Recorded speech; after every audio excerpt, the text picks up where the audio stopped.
So today I'm going to talk about the new moon that we have this evening at 23:32.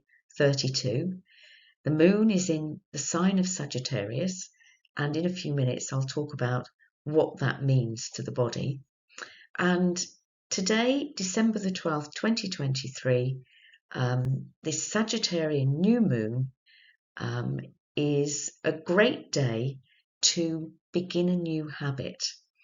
And so you're probably thinking, well, it's not a very good time to begin a new habit because it's right before Christmas.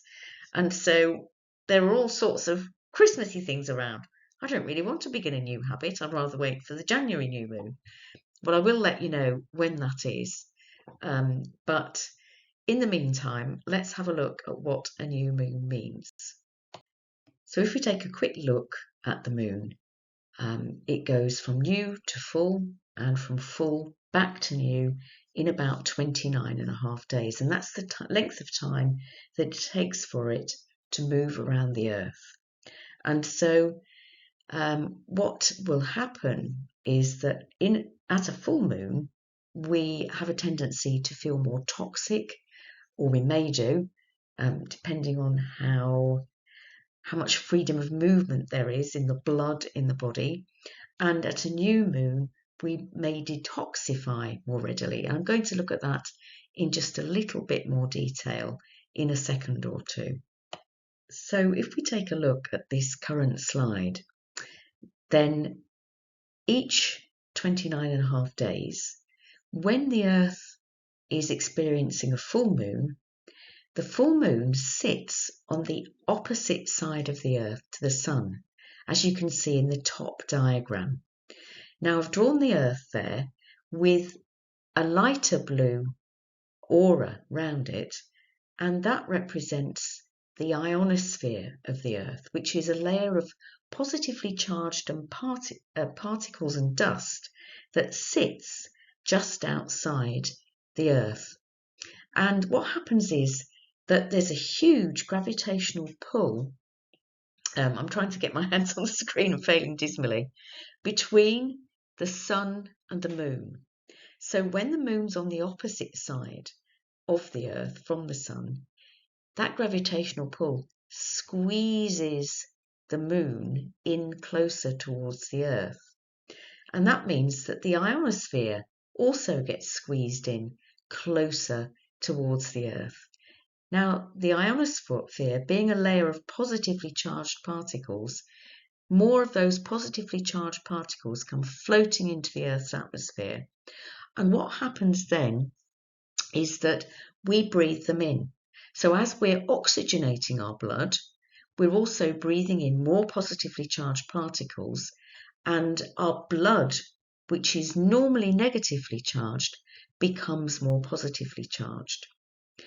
And that's when your blood cells start to clump together. So you can see in the diagram on the bottom that at the new moon, then the moon is on the same side of the Earth and the ionosphere as the Sun. And that gravitational pull between the moon and the Earth pulls the moon closer towards the Sun, away from the Earth, so the ionosphere is able to expand outwards, which means that we have less positively charged particles in the atmosphere. So I'll have a look at that in a bit more detail. So at a full moon, the full moon is on the opposite side of the Earth from the Sun.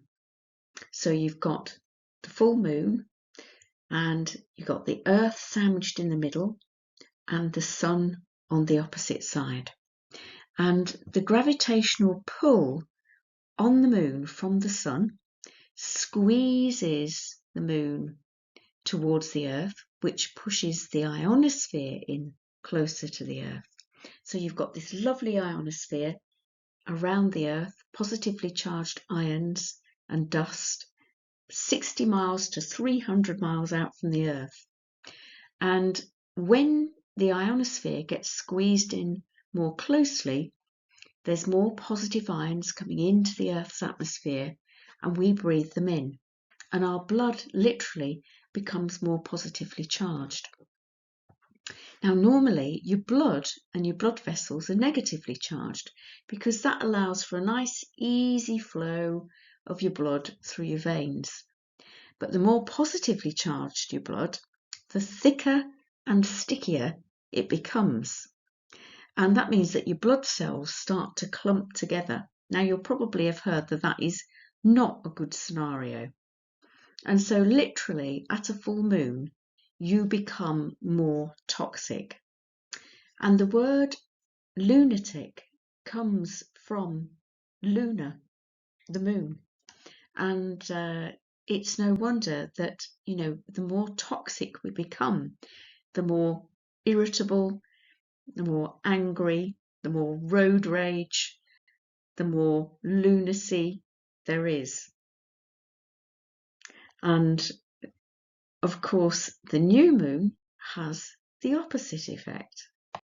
So looking at it from the opposite perspective, when we have the new moon is on the same side of the earth as the sun.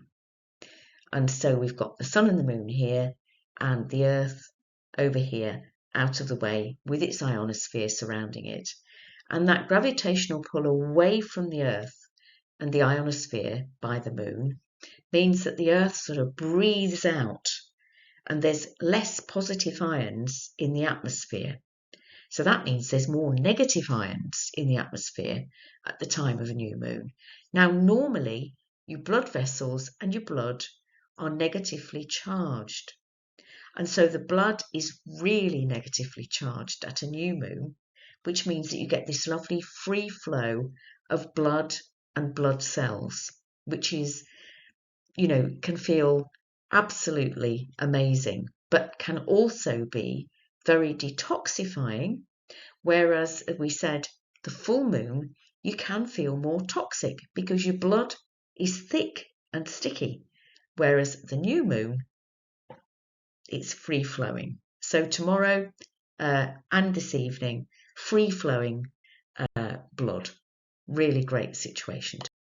And also, as the moon travels around the earth, every 2.5 days, it moves through a different sign of the zodiac.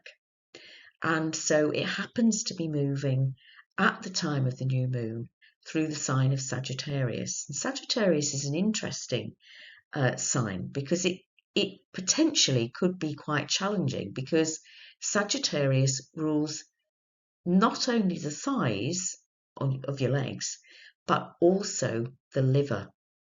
And so your liver is, of course, the organ that detoxifies your blood, and it cleans 1,700 litres of blood a day. So you could expect that it would be easier for the liver to clean the blood, and it might have a bit of a cleanse. So it'll be very interesting to see what happens with this new moon and what is going on with it. So there, just to give you an overview, that each moon sign that the moon passes through every 2.5 days rules a particular part of the body. And so we can expect at a full moon that part of the body would be more challenged, more toxic perhaps, finding it more difficult to clean up. Whereas at a new moon, it would be easier for it to manage. And so, of course, the full moon this month, the next full moon, because we've already had the Sagittarian full moon, so our next full moon this month will be a Capricorn full moon, which rules the bones, the teeth and the knees. And you can see from this list which of the parts of the body the sun signs and the moon signs also rule. And so Capricorn, interestingly, also rules the skin.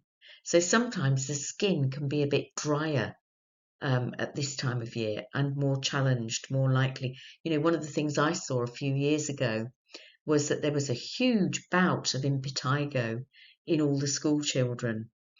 And personally, I had a flare-up of eczema several years ago during a Capricorn moon. And so it's fascinating to just observe yourself and see what is going on. Anyway, I wish you a lovely new moon, whatever you are doing with the new moon today and on the new moon, hopefully coming to our dowsing workshop this afternoon. And it'd be lovely to see you if you did. And also enjoying the rest of December. And lots of blessings from me for that.